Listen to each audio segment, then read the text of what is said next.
Sustainable Food System Innovation Platform team, I would like to welcome you to the first event organized by the platform. Many thanks for joining us today. The event today is organized by the managing and contributing projects to the platform with the team that you will see during the event. Some house rules before we start. The event is live streamed on YouTube. And you can find it also later if you want to watch it again or to share it with your network. Sophia, can you change the slides, or this is also because, okay, good. During the presentation, I will ask you to keep your microphone and camera off. And during the Q&A session, if you have a question for the panelists, you can either write it in the chat, either in the Slido section, and you will receive the code to connect to the Slido a little bit later. You can write there your question, and I will read it to the panelists. So these are the house rules.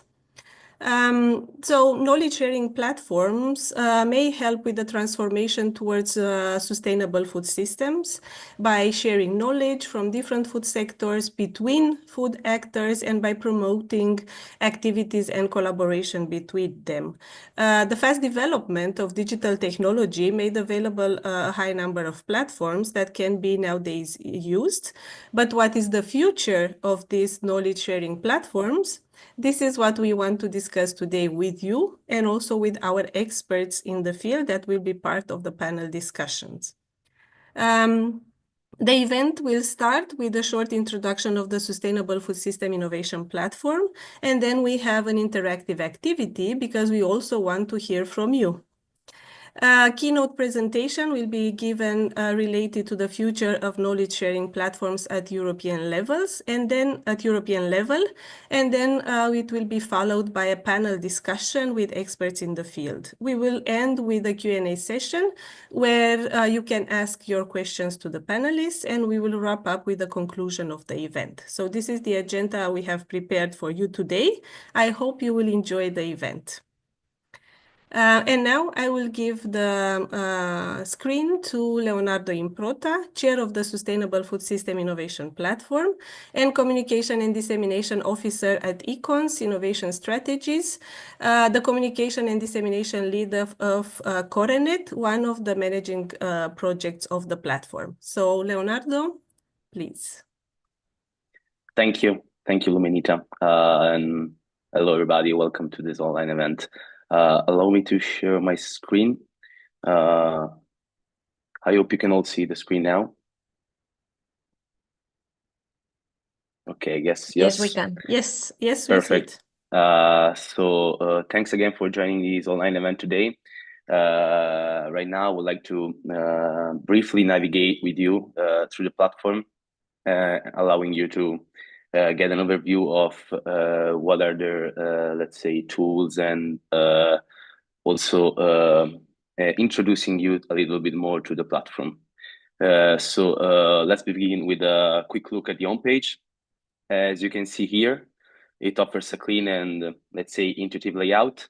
On the right-hand side, we have the main menu with the key tabs. We have the About Us, the inventories, training, community groups, and register session.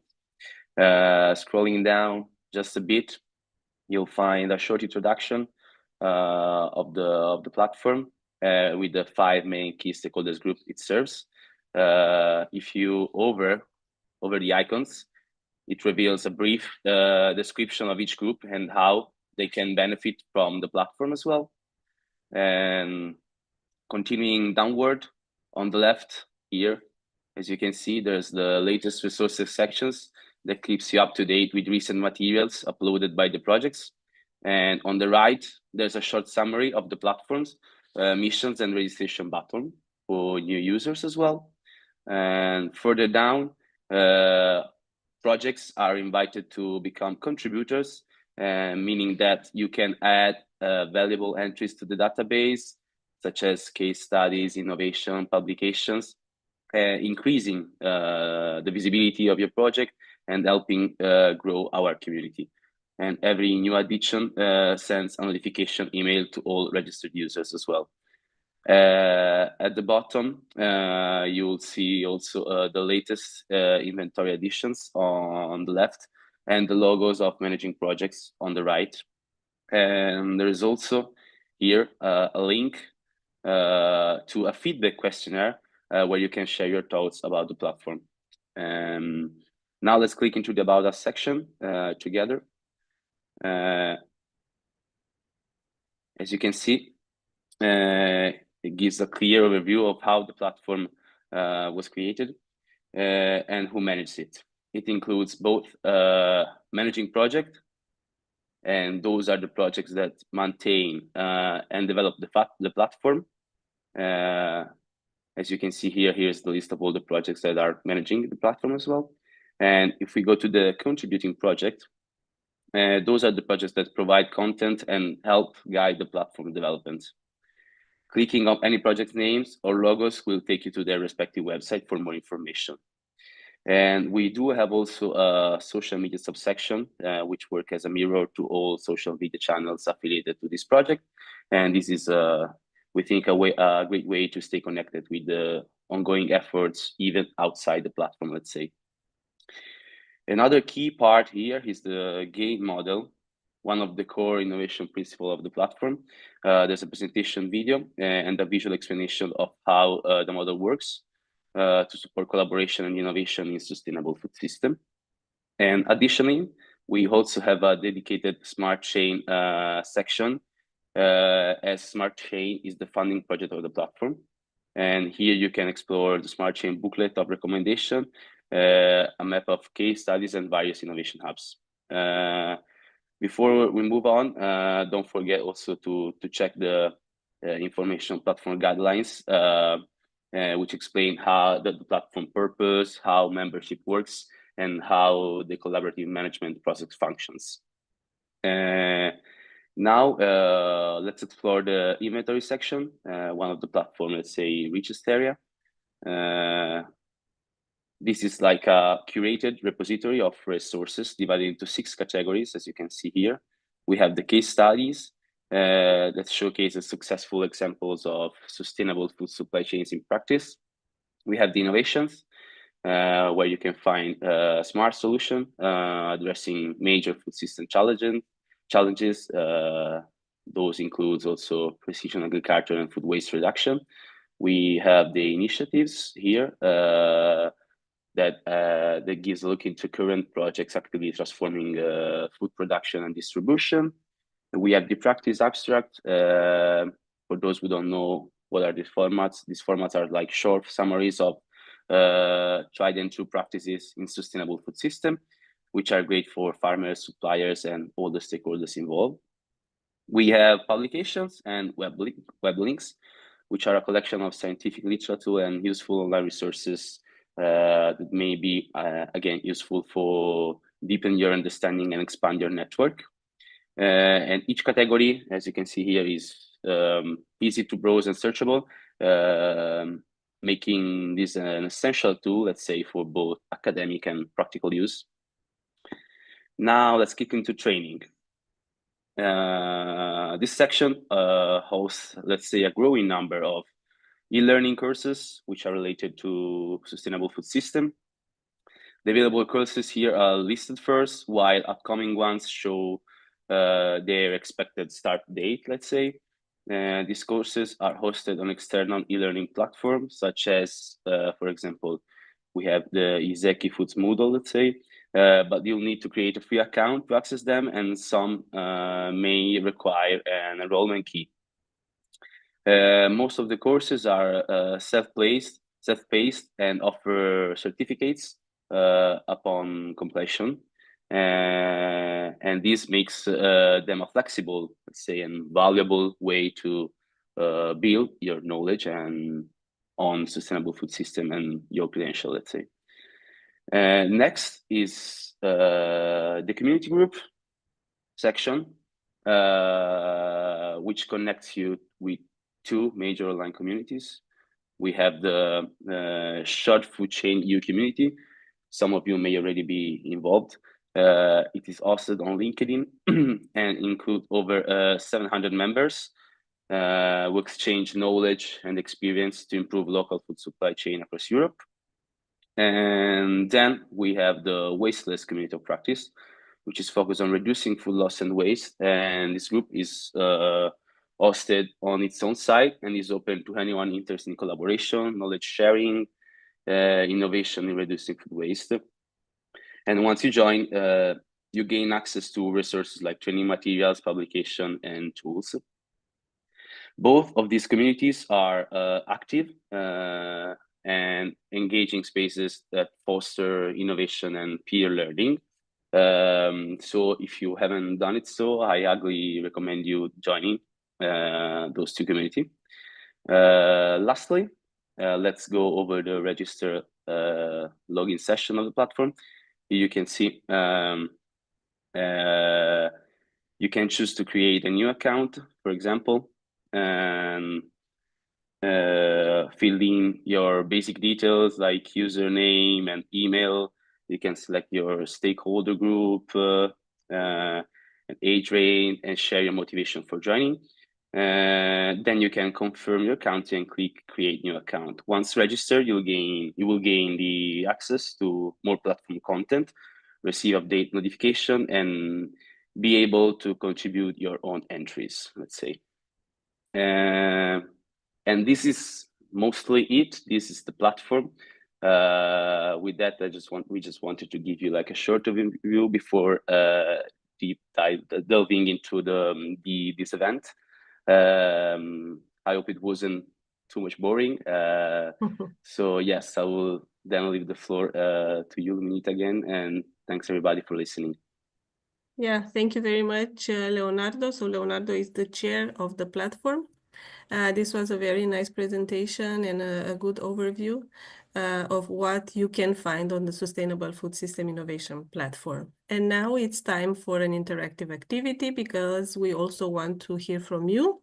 And I will give the talk to my colleague, Sofia Reich from Iseki Food Association, representing today the Wasteless Project. She will go through a short Slido. And I want to make the observation that at the end of the Slido, please do not close the Slido because there it's the Q&A section where you can ask your question. And at the end, we will ask you a question again. So you can either reconnect, but better not to close the Slido. And now, Sophia, please. Okay, so good morning to everyone. I would like you to ask to all of you for your participation, and please scan the QR code or go to slido.com and write the code 9904622. This will be a quick session, it's just only a few questions. And the first one, if you are not still in, you still have here the QR code and the code, and you have the chance to go in. And the first question is, which feature do you consider the most useful in the SFSI platform? And you have 3: training, inventories, and community groups.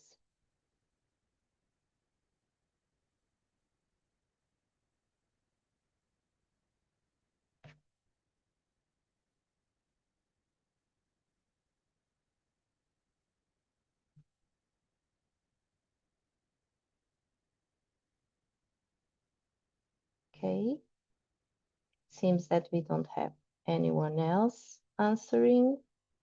Okay, we have. Wait a little bit more.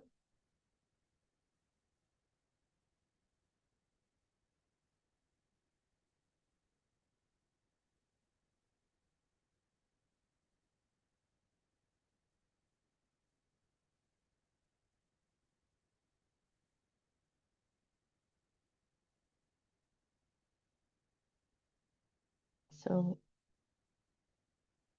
now I will move to the other question. And which inventory section or sections do you find most useful in the SFSI platform? the case studies, the initiatives, innovations, the web links, the publications.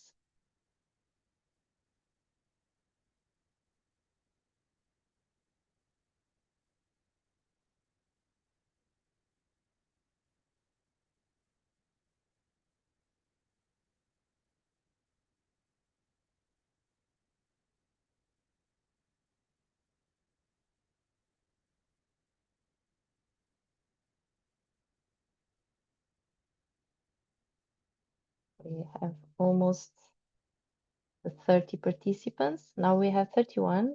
Thank you for engaging in our Slido. So next question, what would you improve in the SFSI platform? And I will give you a bit more time to think and to write because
I still see people typing, but I just can give you more 30 seconds.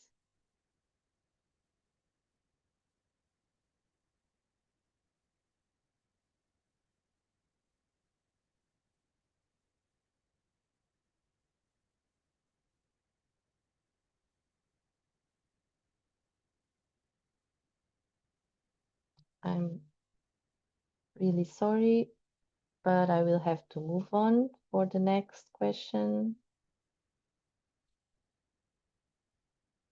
And thank you very much for your input. And so this is a quick question. How much do you recommend the SFSI platform to others? From do not recommend to highly 5, highly recommend.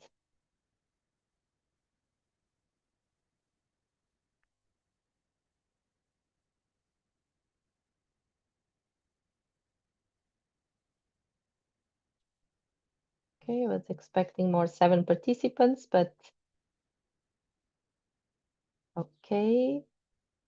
We will move on for the next one. So now, how do you see the evolution of the SFSI platform in the next 5 years? This is our last question.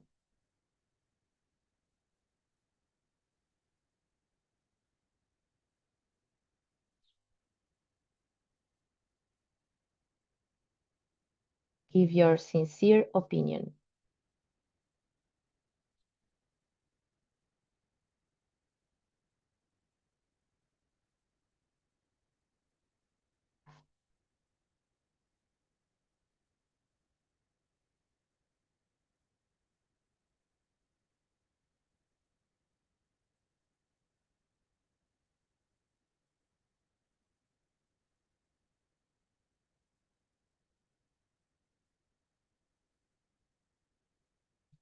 Waiting for more 2 participants. 1. I think we don't have the 30 participants. So Dominita, I can finish the Slido, and thanks very much to all of you who participate. Okay, thank you very much also, Sophia, and thank you very much to all of you for engaging. In this Slido, as I said, do not close the link. You will find now the Q&A section on the Slido where you can write your question, and we will come back to this Slido once again at the end of the meeting. Okay, now it's time to go to the keynote presentation, which will be given by Peter Rackers. Peter, if you can open your microphone or the camera, or as you consider. So Peter is the co-owner of Asset Engage, a Brussels-based company for stakeholder engagement, workshop design, and facilitation. He is now the strategic coordinator of EU Farm Book, but was involved in also in other projects for the Flemish Institute for Agriculture and Food, the European Food Safety Agency, and the FAO. Many thanks, Peter, for accepting to be the keynote presenter today. And now you can start. With pleasure. Good morning, everybody. So let's put this show on the road, trying to find my presentation.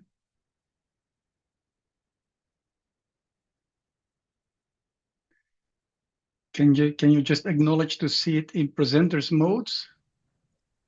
Yes, No, now we see it in presenter mode. Okay, great. So I was asked to indeed to present something about, well, the future of knowledge sharing platforms. And of course, the impact of rapid AI evolution, because I don't think we can deny AI in our sector and how it will evolve. So I try to tackle a couple of things, the current state, the artificial intelligence, enhanced knowledge sharing, future trends and innovations, and then challenges and ethical considerations. So let's have the first thing, the current state. So if you look at knowledge sharing platforms, it is well all about the different platforms which are there, the differentiation of the platforms, the fact that they are unique, and of course the collaboration among stakeholders. You can also say that it drives innovation and it promotes sustainability and it enhances productivity and blah, blah, blah, blah, blah, blah. Whoa, whoa, whoa, Peter, stop, stop, stop. You are going too fast. You are going too fast. We cannot follow anymore. I agree. And I did that on purpose. And why did I did that on purpose? Because I have to admit something. This is not my presentation. Because I asked Copilot, so the ChatGPT version of Microsoft, with this title to make me a presentation, and this presentation was forwarded to me in less than 1 minute, with nice pictures, on the license or not, I don't know, with nice presenters' comments underneath every slide. And so I can continue now for 25 slides, but it is not my presentation. And so I will be sharing expertise, which is not mine. And that is exactly my point of today. Knowledge has become a commodity. And if knowledge is a commodity, what does knowledge sharing mean nowadays, and take it then another 5 to 10 years? I do not have an answer to that question. So if you were expecting solutions during my presentation, I will have to disappoint you. And I only hope that I am talking to human beings, because you have to be aware that nowadays it is already technically possible to delegate a digital avatar to this meeting, have your avatar in this meeting asking questions to the panelists or to the presenter like me, and have a nice presentation summary of everything that happens tomorrow, okay, by the actual owner of that avatar. So that is already possible. So maybe in 5 years, we're going to have only avatars talking to each other while we are doing the hard work in the garden, because those roses don't prune themselves, okay? And so that is exactly what I want to say, that knowledge and how it is shared today is already rapidly evolving. And again, it will evolve even more in 5 to 10 years. And so that is exactly my point. So I can skip now 25 slides. So it's the good news. You don't have to listen to my presentation, because don't forget, it might hold not your knowledge. You might have written a publication only a month ago or 3 months ago, and a part of that publication pops up in this presentation. So I will be giving back your expertise. Okay. And I'm the so-called expert. I'm not an expert. Okay. I'm just parroting your knowledge back to you. And so I could fool a layman's audience, but I will not fool you today. It continues. It has all the buzzwords, and it has the drones, and it has the machine learning, it has robotics and the automation. So really top-notch presentation, but it is not fit for this purpose. It is not fit for this audience. So I can jump to well, the last slides, and I want to go into that because it also had some critique, okay, challenges and ethical considerations. So it came up with data privacy, which is crucial. And I would add to this that, yeah, data privacy, but also authors' rights, because I know if you ask a question to Copilot and it gives an answer online, it normally will give you the sources on which, let's say, the answer support is standing, but not in this presentation. No source was to be seen when this presentation was made by Copilot. So protecting authors' rights will be a big challenge in the future. Security measures, I think we had this example just at the beginning. We were already hacked, so this is important. We are hacked by Russians. And of course, the user's trust, because that is, I think, one of the most important things, and it will be the conclusion of my presentation. It is about users, okay? And if you do not have the user's trust, then you will not have a knowledge sharing platform. So it also said something about the AI bias in algorithms. We know, okay, that sometimes they bias or they might hallucinate when we ask questions to it. The funny thing is that we believe everything the AI system gives us as an answer, unless it says, hey, Homo sapiens, you are screwing up your planet. Then we say, oh, no, it's hallucinating. We don't believe that. Okay, a little ironic joke, excuse me for that. So it ensures fairness. It says, yeah, you need to promote fairness, but if the digital divide continues, how can then AI promote fairness? Because the fairness is exactly on that audience or that part of, let's say, the future users who do not have access to these platforms. So question mark on that point. And also transparency in decision making. Now, if there is one thing that OpenAI and Microsoft and Google cannot give you, that is any transparency in how the algorithm comes to a decision.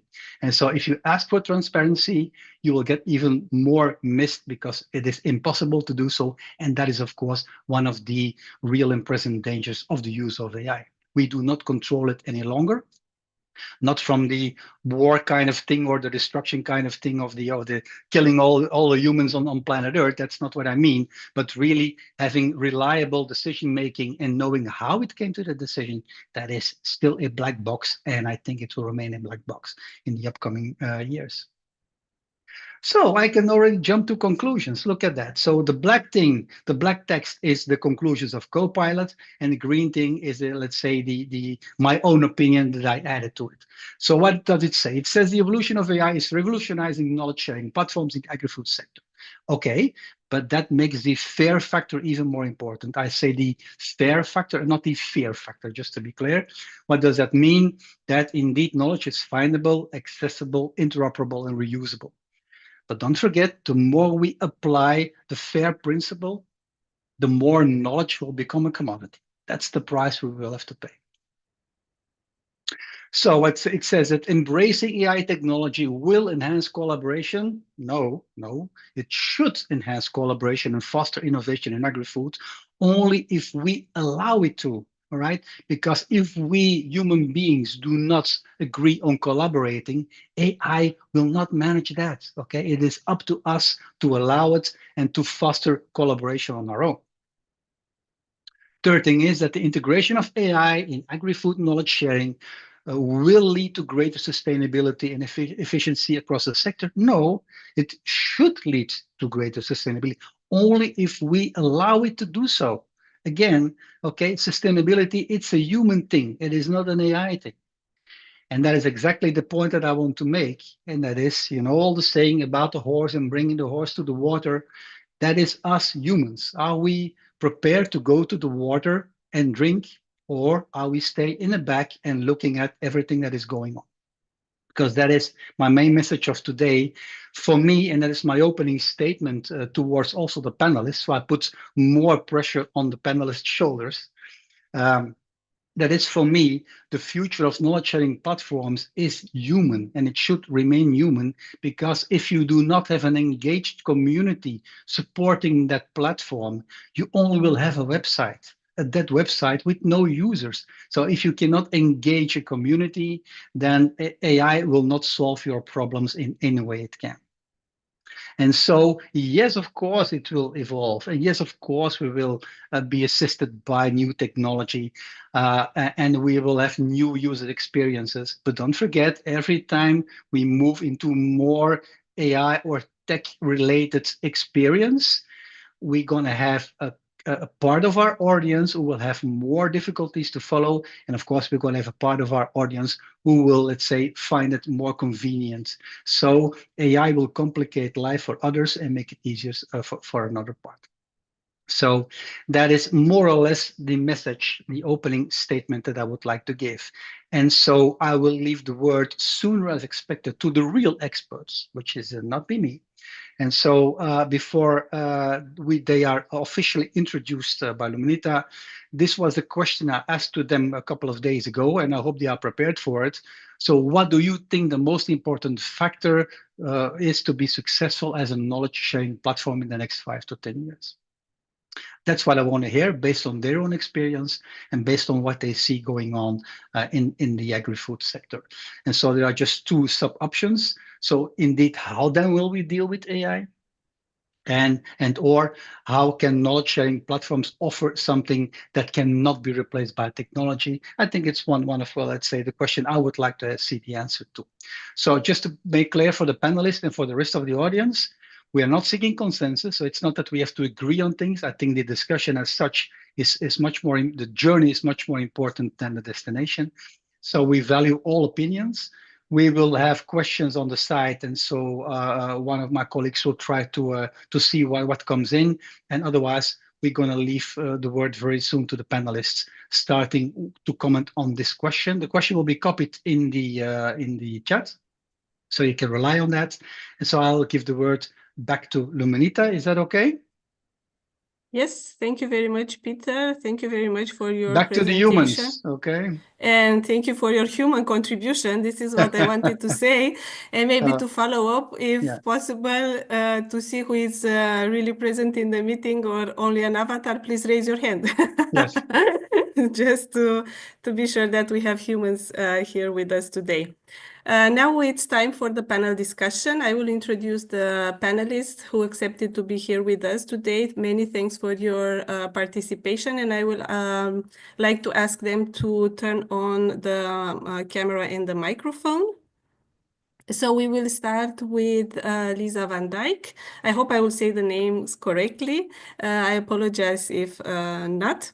So Lisa is a senior international consultant at Highclere Consulting and part of the project management team of the EU Farm Book project. She is involved in the EU Horizon project Premier and the Sustainable Livestock Advisors Network project LiveNet. She has more than 25 years of experience in knowledge sharing, knowledge exchange, learning and innovation with farmers and rural communities. And apart from the research, facilitation, training, and project management activities, she is also a passionate practicing sheep farmer. So, Lisa, I Thank hope you you are very here. much. Thank Good. you very much. Then we have Elena Teodora Miron. She's an applied computer scientist focusing in her research on digital platforms and innovation ecosystems. She has more than 20 years of research and industry experience in knowledge engineering, AI, and conceptual modeling. She leads since 2020 the Competence Center for Innovation and Research Projects at the Austrian Chamber of Agriculture, and since 2022 the Horizon Europe Modern Acquis. Thank you very much, Dora, for joining us today. We continue then with Christian Jochum. He has a diploma with honor in agriculture economics and worked for more than 35 years for the Austrian Chamber of Agriculture. His special fields of activities are food quality, promotion of food, food legislation, and short food supply chains. In the past 20 years, he was member of the several European bodies and working groups, both at the Commission, chairman of Civil Dialogue Group Quality and Promotion, member of the Advisory Group on Sustainability of Food Systems, and also at Copa Cochega, where he was a chair of Working Party Food Quality, member of the Work Packages Promotion, Food Chain, Foodstuff, Research and Innovation. Additionally, he held similar function in the Austrian board and committee like Codex Alimentariums or of the Austrian Food Quality Seal. So, Christian, welcome. Thanks for the invitation. And last but not least, of course, Chiara Roticiani. She has over 6 years of professional experience in the non-profit sector across various European countries. She has spent the 5 years at Eurocities. As part of the food team, she is currently working on the Horizon Euro project Clever Food, through which Eurocities facilitates the Food 2030 networks, coordinate the peer learning program for food policy labs and food policy councils, and leads the project's work on policy and governance to drive food system transformation. Chiara, welcome. Many thanks again for your participation. I will add now the questions to the chat, and I will give the floor to Peter again as he will moderate the discussions. Hello, everybody. Hello, panelists. Are you ready for let's say, an exciting 30 to 40 minutes? So I asked the question, and I will repeat it. What do you think the most important factors are to be successful as a knowledge-sharing platform in the next 5 to 10 years? So I don't have any, let's say, preference on who will start to comment on that, but I would like to really have as an opening statement the first, let's say, first answers of every panelist. So who would like to start? I can start. Chiara, yes, please. Yes. Good morning. Thank you for the invitation. So I am here representing Clever Food, who facilitates the development of the Food 2030 networks. So we have two networks. This is just background information. So one is the Project Collaboration Network, which gathers projects, mainly EU-funded projects, and the other one is the Food 2030 Connected Lab Network, which gathers living labs, food policy labs, and other similar initiatives. So basically, like the development of these networks kind of started from the awareness that there are many initiatives working on food and the need to actually put these initiatives together and coordinate these initiatives. And I would say, yeah, considering my experience in co-facilitating these networks, the greatest added value is for sure facilitating kind of human connections and human knowledge exchange. Because, yeah, like you said, you talked about the AI before, and for instance, things like, I don't know, repositories. So, and these can be easily replaced by the AI because then you like ask the AI to find documents, and sometimes it's much faster than looking for a document in a website, for instance. But like the human interactions when it comes to knowledge sharing and exchanges of experiences, I think this is the most important factors that these platforms will continue facilitating, and that cannot be replaced by artificial intelligence, in my opinion. Yeah. And if I would ask you to deliver proof of those human interactions going on in your networks, how can you see that human interaction is going on? So I would say I will mention one activity facilitated by Eurocities as part of Clever Food, which involves members of the Connected Lab network. So we are facilitating this peer learning program for food policy labs and food policy councils. This peer learning program facilitates exchanges both online and in person. So we also conduct in-person study visits. And I would say, like, because I thought about it yesterday when I was preparing the answers, and sometimes you could ask the AI to, provide some ideas on things that can be replicated, on like exchanges that can be successful.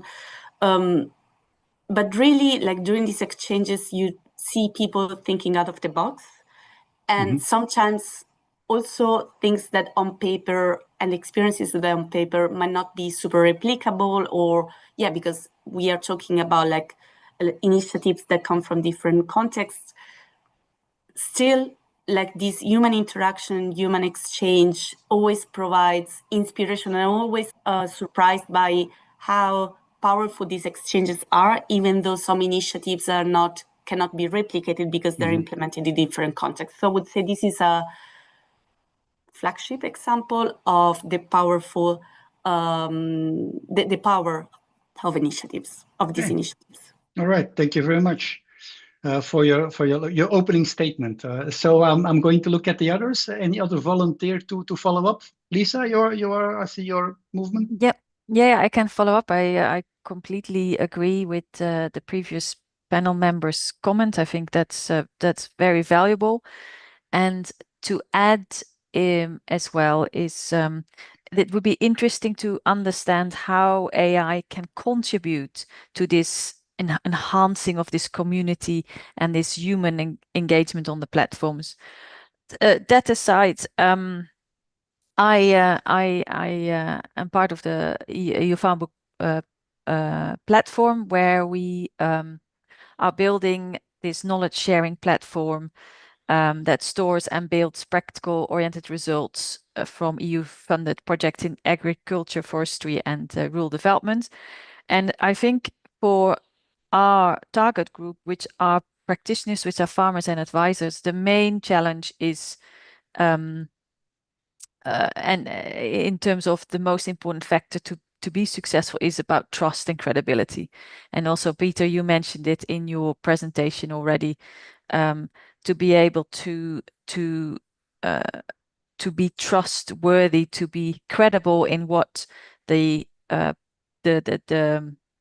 what is generated through AI is I think one of the biggest challenges, and dealing and managing that within your platform, I think is one of the key important factor for success. So, well, people can see, Lisa, that we share the same background, literally on screen. So the question will not come as a surprise, because, of course, we know that one of the biggest hurdles to share knowledge is languages, especially in Europe, because, well, that's the thing we don't have in the United States, that at least they talk some form of English. We also do, but some of our stakeholders do not, or do not at the level of, let's say, interpreting the research the right way. How can AI help us on that point? Yeah, but it's more than only translation. It's about, especially as a farmer, and I'm a farmer myself, is this information that is generated, where does it come from? Who has written it? And also there is an element of context in that, because I think that is the biggest challenge that AI, personally, I still feel that have the smart research function, smart search function, how well are they able to get these really nuances in context that make information that comes out relevant for me.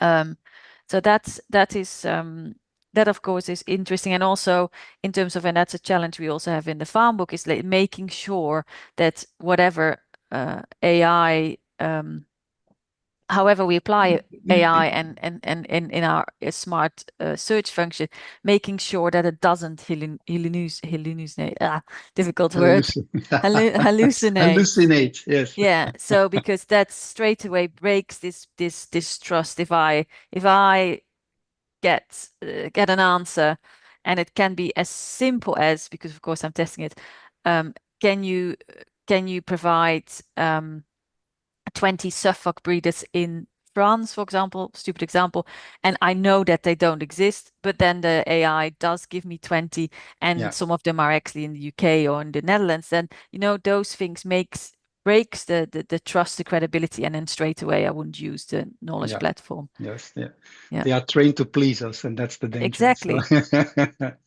So checking with Christian and Dora, who wants to go first? Or third in this case? Yeah, Christian, please do. Yeah. Okay. Hey, Christian. Yeah, thanks. Some of my answers have already been anticipated both by you, Peter, and also by Lisa. I think that so my approach to understand my professional background, I worked for many years with advisors and with all these food chain topics, but with practice. So my approach is hands-on. And what I see is in practice some hurdles. You mentioned them already, Peter. The language, simple, but still a huge barrier to get access to certain knowledge sources or to exchange of knowledge among practitioners. Secondly, all practitioners, may they be farmers or advisors, are under pressure. So the scarcest commodity we have is time. And if somebody is looking for a solution, the question is who gives the quickest and the quickest answer on the one side, but also on the other side, what has already been mentioned, trustworthy and reliability. Without trustworthy, just to have an answer and starting to try it, to apply it, cannot be the solution. I have to be sure that the source is trustworthy. And this is not only the human factor, but also the institutional factor. Who is standing behind? Is it transparent? What I can imagine that AI is a kind of assistant regarding search functions to have quicker results, avoiding Google courses, how to apply Google in the quickest and most targeted way. And what I see actually, the AI functions in my new Windows is not really what I'm happy with. Sorry, on what level are you not happy? Just to check on you. On what level are you not happy? If I'm looking for something in my Windows apps. Yeah, co-piloting. Yeah. Copilot, every second answer is useless. Sorry. Okay.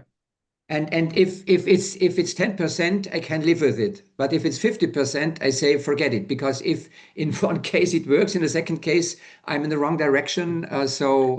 Yeah, but then you are capable to have that distinction out of your own knowledge. But if we now go to an audience which cannot do that evaluation because they don't have the knowledge, yeah, then how trustful will the answer be? You mentioned we have a division among one half of, wouldn't say world population, but of people who don't even have the access to these instruments, and the second half has an access, but lives with all these uncertainties and also failures, where at the end they say, okay, I do not use it anymore, because if I cannot be sure that the answer is reliable and what I have looked for with 80-90%, then I skip it. So that's one approach. So the one is the language accessibility to all these digital tools. We should not underestimate farmers using apps on their phones. So that's an instrument, and if they know that's a good source, and they normally get an answer what they are looking for. So this works very well, and what we shouldn't underestimate, that we are talking on a very high academic level, which is really far away from practice made by both farmers but also advisors. The advisors in the field, they have to fulfill their tasks. They have to get an answer for some problems where they are in charge of. But the time to look and check and double check, etc., they do not have it. So, and one solution could be regarding knowledge sharing platforms to develop sharing platforms which a high level of trustworthy, where trustworthy both the material, farmer or an advisor says, if I have a problem, I go there and I can trust that the answer is 80-90% what I have looked for and is safe. So what I hear is indeed trustworthy sources, that it is indeed practice oriented, that it is in the language that let's say the farmer or the advisor is speaking. I'm going to have for sure follow-up questions regarding advisors, but I'm going to put first of all the weight on Dora's shoulders to come up with something that we didn't hear until now. Dora? Well, hello everybody. Thank you very much for the invitation. This is indeed a challenge, but I will try.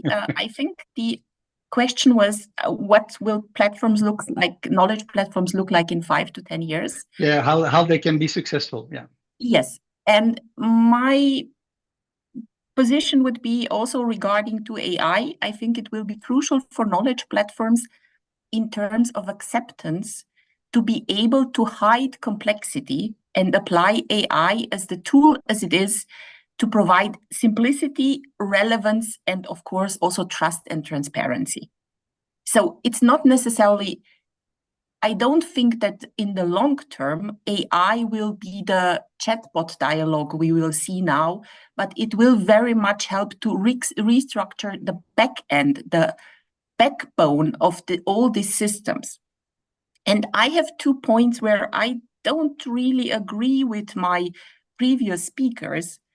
I don't think that we should collate without any distinction knowledge platforms with social interaction places.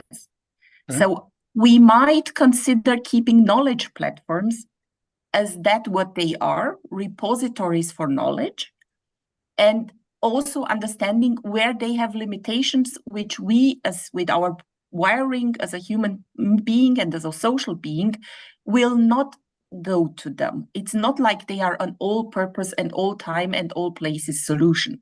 They have a limited space, they have a limited usability, but they will not replace the social environment and the peer learning environment, the human exchange which we have. And maybe we should also not ask for that. And I think the second point is that knowledge sharing platforms now are directly interacting with the user. So you go to a knowledge sharing platform, type in something, and then you try to retrieve as much of relevant knowledge as you have.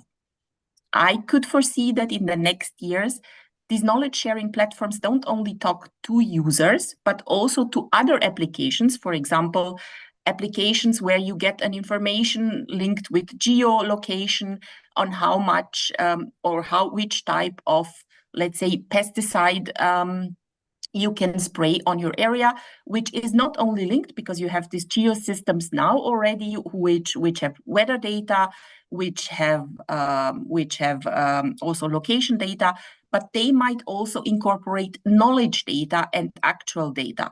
So I personally would see the success of knowledge platforms in the next 5 to 10 years in being able to deliver simplicity, relevance, trust, and transparency to the user.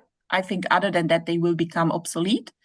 And the second thing is, I think knowledge sharing platforms will be much more of a backbone and not solely direct interaction with the user. But then I have a bit of a provocative question, because if you say it will offer simplicity, but that's exactly what AI is already offering today. So that means that even if I write a document and I hide it somewhere on a godforsaken website in New Zealand, if the metadata, so the core, the DNA of that document is asked by somebody in Greece or in the United States, the internet will find it. So if you say knowledge sharing platforms are about knowledge sharing, then would say, yeah, okay, but that is the internet. So why would we need then knowledge sharing platforms if we will find it anyway, wherever it is hidden on the internet? You know what I mean?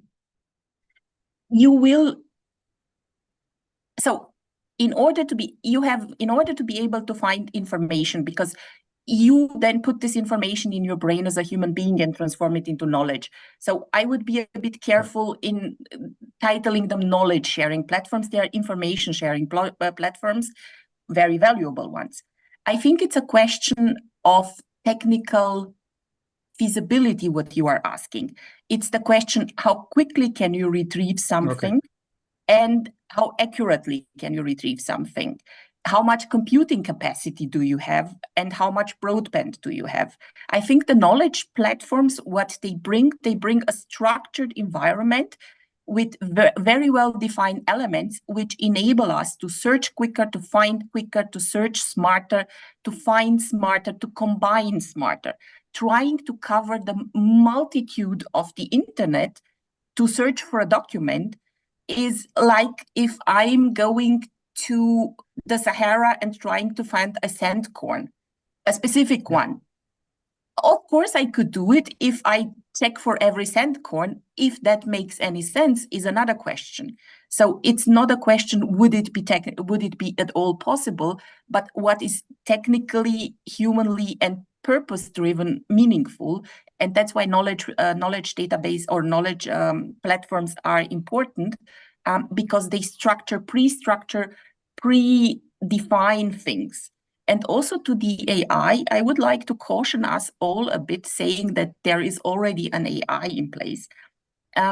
We have to be aware that AI at the moment measures from a large amount of data just the syntactic difference. So if two words often come together, AI will present these two words to us as an answer Absolutely. To a question where they have often come together. I think we should not overestimate the fact that the semantics, the meaning behind specific contexts, is yet foreign to AI. So this is not, AI just feeds at the moment on the scale of data, not on the meaning of data, which we humans do. So we might also look at the difference between the two things. Yeah, and especially we will combine the comments of Lisa, Chiara, and Joachim. They say, look, the sources need to be trustworthy, and so then indeed we have a total other meaning regarding knowledge sharing platforms. Okay, thank you for it's more than opening. Yes, please. I was checking with you, Luminita. Yeah. Do we have questions from the audience? Yeah, because it relates to the discussion that it was until now. I think the question was addressed maybe to Christian, but I think everybody can answer. So in your opinion, the knowledge sharing platform do not make sense to exist without AI? Should all the existing ones use AI or merge them to one that uses AI? What do you think? Okay, can you just repeat one more time to make sure we understand the question? Okay, the question is like this. In your opinion, the knowledge sharing platform do not make sense to exist without AI? Should all the existing ones that use AI or not use AI merge to only one that uses AI?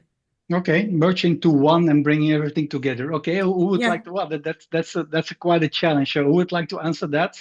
Why it is a good idea or why it is absolutely not a good idea? I'm looking at the panel. Who dares to speak out first? Dora raised the hand. I'm sorry, I can't see. Sorry, Dora, please do. Again, it's a question of feasibility. Of course, you could do a one worldwide knowledge platform, but we don't yet have the capabilities. We don't have to forget how detailed and specialized our knowledge is. And this means an ontology where you specify how things belong together. Yes. And doing explain that for ontology. all domains. Dora, just to make sure, explain ontology to the audience that we all understand. Ontology is basically a structuring of meaning. So, for example, if you say that something is a mammal, then every cow is a mammal, and every calf which belongs to a cow is a mammal. Yeah. So these connections are what are behind this smart retrieval of information, which we then can put into knowledge, into our context. And it is not technically feasible, and we are not able to do it as human beings at the moment. to create one thing where every semantic is understood. We are quite limited yet in this understanding. So it makes sense to have a lot of platforms and potentially have a smart layer over them, where this layer can retrieve from the different platforms then the relevant information. And this might be done with AI or with another technology, which we don't yet know. Yeah, okay. Checking the other panelists. So Chiara, Christian, Lisa, any comment on this?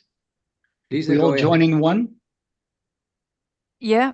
I think Christian, you had your hand first. Do you want to? Yeah, no, go ahead. Please do. Okay. Sorry. Yeah. Yeah, I think I want to respond also a little bit on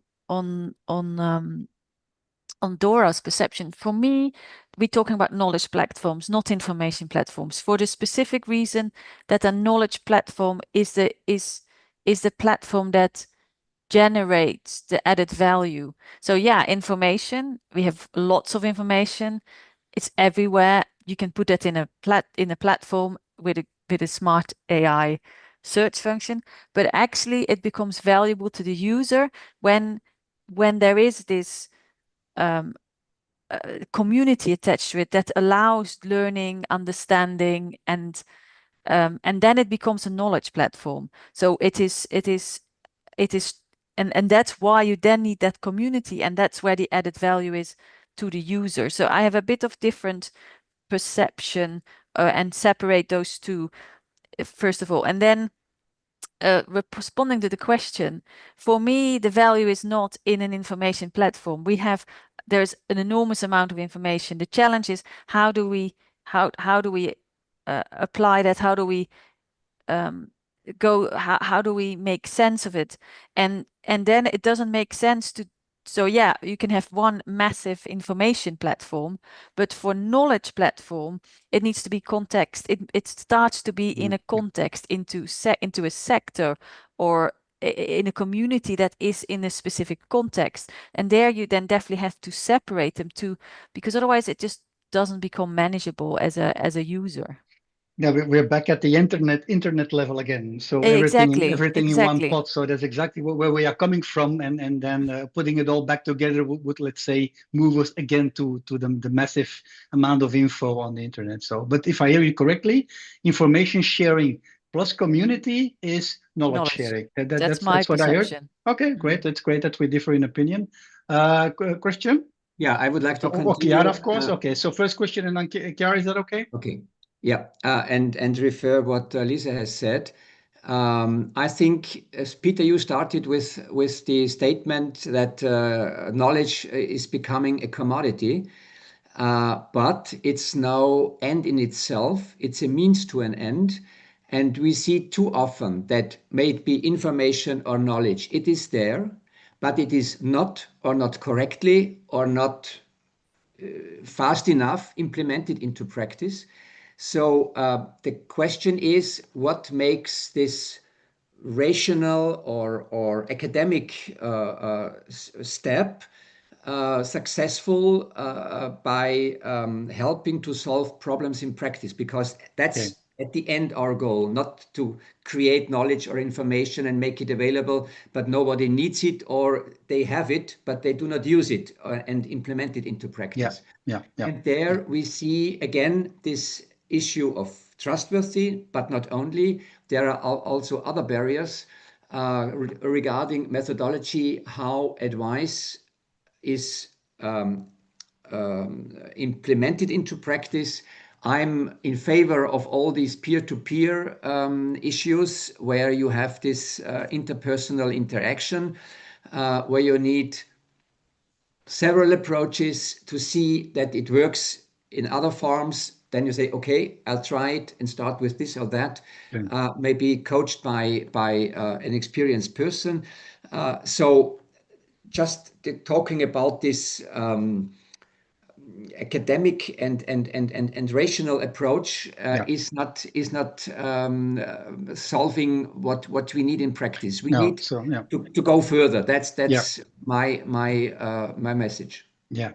So if I understood you correctly, you say indeed information, it can be found everywhere, but if you can put it in a kind of practice-oriented way towards the user who might need it, okay, let's now talk about farmers or whatever. So if you let's say enforce the practical application, then indeed we have reached a goal in the knowledge sharing goal that we had in the first place. Is that But is that again, what with a you mean? comment, we see often the situation, everything is there, information is there, Yeah, yes, they everything is there. know, but they don't do it. And the Okay. question is, why not? What's the Okay. problem? And Yeah. that's Okay. an issue which cannot be solved by AI or all these issues. There we have emotional, human, psychological issues which cannot be solved by perfect information provision by AI. Okay, I'm going to ask about the role of advisors in a minute, but first I think we have to give the word to Chiara. Thank you. I think I agree with Lisa on the importance of the community. So I think that like the informative part of these platforms, whatever we want to call them, it is useful, but now that it will be taken over by the AI. So, or like kind of shared repository may not be that useful in the future when AI softwares improve, and then will be quicker to ask the artificial intelligence for some information rather than going to a website and browsing all the different information that you can find there. So I think that the community is the added value, the exchanges that these platforms can provide, the opportunities for exchanges that these platforms can provide. And in order to not only exchange information, but also like find synergies, also, I don't know, or co-organize events, co-develop policy briefs. So it's like work together to also maximize the efforts of these initiatives, which is something that, for instance, we're trying to do with the project collaboration network. So we, sometimes we do realize that there are different projects that have similar deliverables. So when it's possible, due to grant agreements obligations, so we try also to promote collaboration to make sure that there is a kind of that there are synergies and there are joint efforts, and perhaps it's also more powerful, I don't know, to publish a policy brief that is signed by different projects rather than just one project. So I would say this is the added value and what we should look for when developing the activities of these platforms, because again, the informative part will be outdated soon. And also, I think what is very useful of these platforms is the role of a facilitator. So sometimes there are facilitators that organize the meetings that kind of develop the activities, so, and provide guidance, which is something that like projects, so people working on these initiatives don't have the time to do. So I think it's of great added value that there is a person who has a staff budget paid by a project or whatever to do that, and then the thing is done and you just need to participate in the activities without facilitating the whole thing. Yeah. So when I hear the panel correctly, or I will not try to summarize because that is impossible, but still, I mean, if I hear you that say, look, if we would indeed join all platforms and then put one AI master plan on top of it, then again, we will give too much credibility and too much responsibility to the AI, while indeed the humans will make the difference in putting out practical knowledge, let's say consulting trustworthy sources, or indeed collaborating literally on the field. And that is, of course, again, something that AI cannot do, bringing people actually together in a field and let's say discussing the problems or the challenges that they are facing. Thank you very much. I'm checking with Luminita. Yes, please. Yes, I have a question also which is related to this. What do you think are the priorities now for the knowledge sharing platforms? Work in the development of AI by the improvement of ontologies, or build synergies between them? What should be the priority?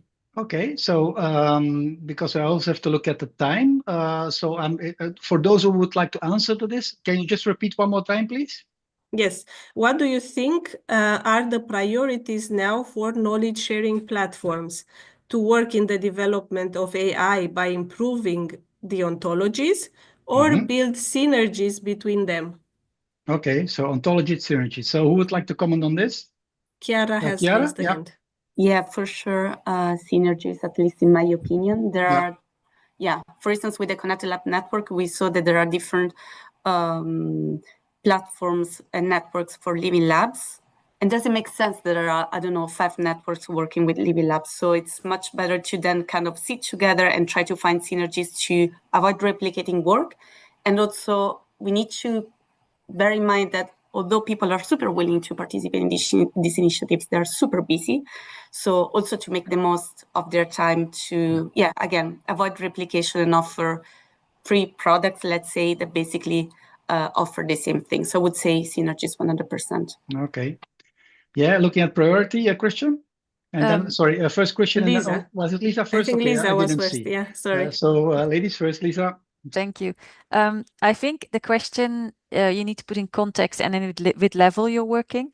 So across projects, because if we're talking about Horizon projects, for example, and initiatives, yes, synergies, but on the higher level, like we at EU Farmbook, we definitely need to work on our ontology and our AI because we are facilitators of that knowledge. We try to collect and to also potentially promote initiatives and projects instead of developing their own platforms to say, okay, consolidate it on the platform that we run. So for us, it's very much about investing in ontology, but there's other aspects that's really important, and that's actually related to contributions, because there is no platform without actually having knowledge on this. So I think that we haven't talked about it much, but incentivizing contributions. How do we feed all these knowledge and information platforms is a big challenge. Because when I do the effort to bring knowledge to the platform, I want something back, and not money, but I mean, I want something back, and indeed, getting something back is as important as, of course, the contribution itself. So, Christian. Yeah, as already mentioned, I'm a representative of this hands-on and practice-oriented approach, representing the CORNET project, which aims to establish a European-wide advisory network on short food supply chains. Regarding a platform, we need to have a repository for knowledge on SFSI issues, focusing primarily on examples, but also other issues which belong to this topic. And the question is, which platform can, in the simplest way, in the quickest way, provide an answer? So that's a very pragmatic approach, as everybody of our, so to say, customers and clients think. And to have this abbreviation of KISS, keep it simple in this case, and sustainable. And it cannot be simple enough if you're looking for a solution. And we are looking for a solution for a repository. The innovation platform looks fine. And all the other higher umbrella aspects like Farmbook are welcome, regarding especially the language issue, which is a huge topic for our practitioners. But I don't think that one size fits all. And these meta platforms maybe are the solution in future. Okay, thank you very much. So Dora? May I offer a potential third way beyond going for synergies or further developing ontologies? Of course. I would suggest, or I would propose, that those who run knowledge platforms and want to further develop them focus very strongly on their users and knowledge consumers and optimize their knowledge platforms for the consumption of the knowledge, and take this as an entry point to design and structure everything else. I think there is a lot of research done currently in AI, so developing ontologies is something which researchers are doing. Synergies might be helpful, but if you search synergies with bad products, then the synergy will not be helpful. But what I think will be helpful, or if there are better products, maybe then you will gain a bit. But I think the most success you will have if you focus on your knowledge consumers and optimize it to them and grow that community. Yeah. So the user experience still counts, if I understood you correctly? Exactly. Okay. Thank you very much. I'm looking at the time and I'm looking at Luminita, but Christian, you want to respond to that? A very short comment. One of our internal sayings is, where is my benefit? Very simple. Sure. Where is my benefit? Yeah, show me the benefit. Absolutely. Okay, so maybe the next question, which is related to that and what Lisa was saying, is what are the incentives for sharing? How do you secure ownership? How do you monetize the value that is created? Okay, so indeed, we're talking about benefits indeed. So what's in it for me? Is that more or less the translation of your question? Yes, and also how do you secure ownership? Okay. How do you monetize the value that is created? Okay, so monetize the value, create ownership. So I'm looking at the time. So can I have, for those who want of the panelists, quick responses on that? I have a saying, sharing knowledge means doubling knowledge. So if it's about ownership and monetizing it, I think we are on the wrong track. If we have knowledge which we provide to a community, it's difficult to establish it on a business model. Okay, but I think monetizing is not, let's say, money oriented, but let's say value. How would I get back the value when I let's say when I contribute, when I share my knowledge on the platform? I think it's more related to that. Yeah. When I contribute with my practical experience or research or whatever academic work to a platform, and I receive something back which I can use for my work, then it's a giving and taking model, and that's okay. And that's the balance we are looking for. Yeah. Any other comments on this, please? I can say something. The thing that comes to my mind is this is very related to the community, because that is where the added value then becomes. So I don't know how to do it for very large platforms, but for smaller platforms, it is all about community building and the shared value of that interaction with the peers, with your peers, with other farmers that have the sheep farmers or in the same sector, or so then the added value is of getting relevant context specific knowledge that I can apply straight in my circumstances, and that's the added value. Okay. Chiara, Dora, any famous last words before we close this panelist session? No? Okay, thank you very much. Okay, but So before Luminita, closing, yes, Peter, before closing, we have also another comment. It's not actually a question, but it's a comment related to governance. We need a governance process that empowers the exchange of knowledge and co-creation. What do you think about this? Like, should these platforms be governed? Okay, then I have to go back to the panel. So yeah, governance. It's again, of course, a container terminology. So yeah, what about governance? I think that I don't know if I'm understanding well the question, but then it's like, I think it's a great added value to have facilitator who is not the owner of the platform, but it's, I don't know, the project representative, the organization that facilitates the platform and then kind of also decides how, I don't know, to hand it over, for instance, after a project ends. So it's like these more organizational decisions should be taken at kind of facilitation level, but then in terms of how to develop the activities, it should be co-creation process, because otherwise it's not of use to those who are part of the platform. Yeah, unless stated otherwise, no platform is owner of the knowledge. Indeed, it facilitates the knowledge that is on the platform, which is a different thing. So I'm checking the time, but please, Dora, comment on this. I think if we keep trust and transparency at the forefront of the Okay. purpose and the objective of a platform in order to be successful, we may have to differentiate between two stages, the chicken and egg stage, where the platform is at the beginning and where there is one driver for the knowledge who provides the knowledge, in the sense collects and puts it on the platform. And there we may have somebody who needs to be in care with that, in care for that, if it's an organization, and guarantee the quality and the trustworthiness of the knowledge.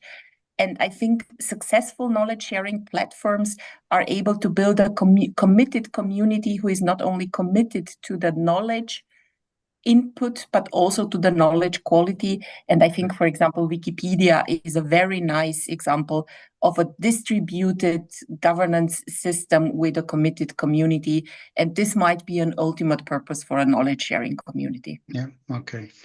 So with these wise words, I would like to Wait, Peter, close. Okay, Peter, wait a second. we still have one For the time, question. Lamanita. Be careful for the time. We For will me, be it's all the fast with the same. Slido. Yeah, We will be okay. fast, but I also want to ask the last question in the Slido. We're flexible. Because It's okay. it's related to what Chiara said before about the Okay. project. So what about the sustainability of the knowledge sharing platforms which are developed by EU-funded projects?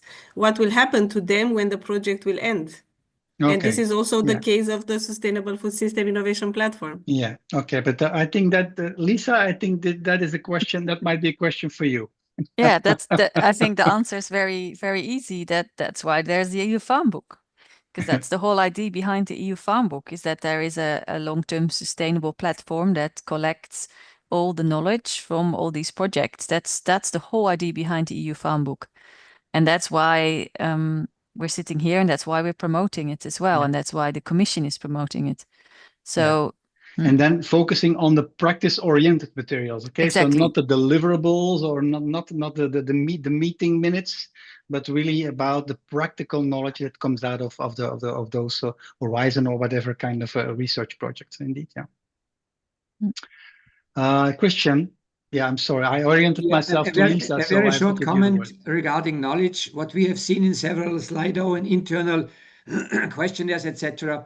Examples is one of the best methods to communicate messages to practitioners, and collecting use examples, cases, best assessing practices, them, making them understandable and applicable and accessible from peer to peer. One of the simplest and best working methods we see in practice. I agree. I absolutely agree. Again, wise words. Now I'm checking with Luminata if I can now close this session because I tried already 2 times. Yes, we also have another comment in Slido that the EU Farm Book platform is dedicated to farmers and advisors. So what we do with the rest, but I think we need to close this. We're This is the working thing on that. Because now I need to give the floor to Sophia again for the Slido. Thank you very much for this interesting discussion. It was really, really good. Thank you, Peter, and thank you for all the panelists. Now, Sophia, it's your turn. While we switch to Sophia, I can just ask the audience if you really want to thank the panelists for their really expertise comments, then please join us in the Slido, because the upcoming question, it's really important to understand what your, let's say, take-home message is from the last discussion. So please join us in Slido. Sorry, Okay. Sophia. Me again, but now with just one question. Let's move from here. So now, after all this discussion in the next 5 years, I would like to see the SFSI platform evolve into. Choose one of these options, please. So will it be a one-stop shop with a really wide palette of all kinds of topics? Will it be a digital community? Will it be a platform really specified knowledge? Will it be merging with another bigger platform as we discussed? or will it be non-existent because AI will eat all knowledge platforms that are existing right now, or you still do not know? And then we were not able to make our point during this last discussion.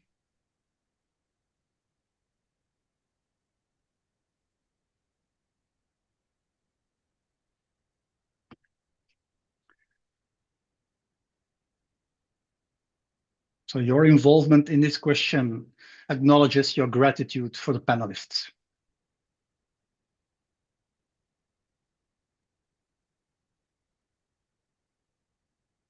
And it will also help all of us to further develop the knowledge sharing platforms.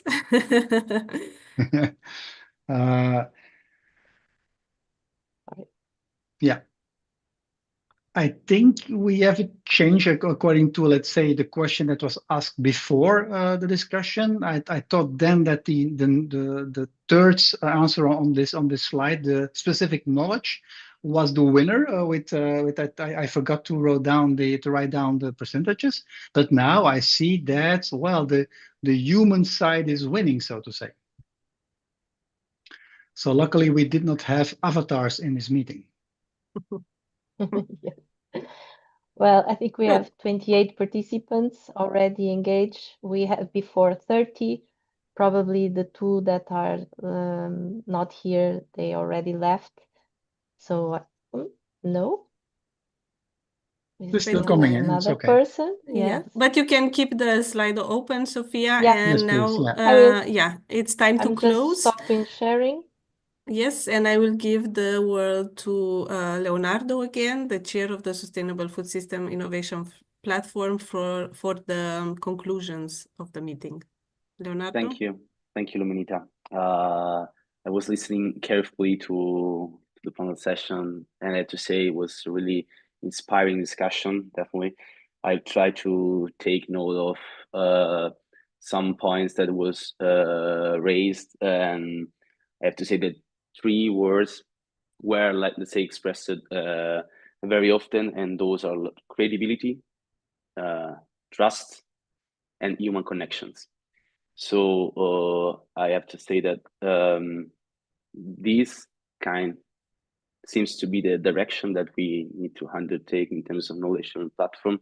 So with the help of the AI, for sure, try to, let's say, create space that is trustworthy in terms of knowledge that we are sharing, but it also has not to forget the human connections, which has to stay there and to remain there, because information will be outdated, let's say, in times, but the community is live and is adapting to the needs of the users, let's say, with one key point in mind, that the main goal of this platform, and that is something that we do not have to forget and always have it clear in mind, is that we have to translate this knowledge into practice.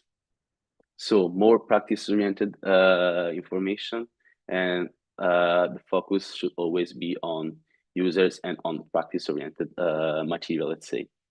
And that is basically the closure of the event. Before saying goodbye to you all, I would like to thank the Sustainable Food System Innovation Platform team, specifically those that you can see here, Luminita, Sofia, Blanca, and Peter, for organizing the event. Luis as well. I hope that I didn't forget anybody. And I would like also to thank the panelists for joining us today, and you all for participating to this fruitful discussion. I think that those are the events that we need to further progress on developing knowledge sharing platform for agri-food sector, and this is the right direction. So thank you all, and have a good day. Thank you. Bye-bye. Thank you.